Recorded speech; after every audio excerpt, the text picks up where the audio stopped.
কারাগার থেকে প্যারোলে মুক্তি পেয়ে হাতকড়া পরে মায়ের জানাজায় অংশগ্রহণ করেছেন কার্যক্রম নিষিদ্ধ নীলফামারী জেলা যুবলীগের সাধারণ সম্পাদক ও সাবেক উপজেলা পরিষদের চেয়ারম্যান শাহিদ মাহমুদ। ২৪ আগস্ট মঙ্গলবার দুপুর ১২টায় রংপুর জেলা কারাগার থেকে প্যারোলে মুক্তি পেয়ে দুপুর ২টা ৩০ মিনিটে নীলফামারী ডাকবাংলো সার্কিট হাউস ঈদগাহ মাঠে মায়ের জানাজায় পৌঁছান তিনি।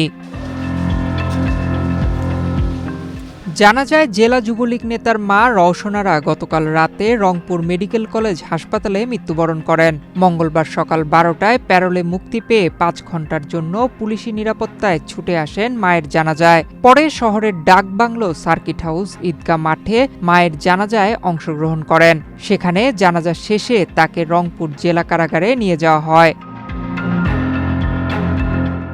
এ বিষয়ে সদর থানা পুলিশের ভারপ্রাপ্ত কর্মকর্তা জিল্লুর রহমান বলেন, মায়ের জানাজায় অংশগ্রহণ করতে তাকে ৫ ঘণ্টার জন্য প্যারোলে মুক্তি দেওয়া হয়েছে।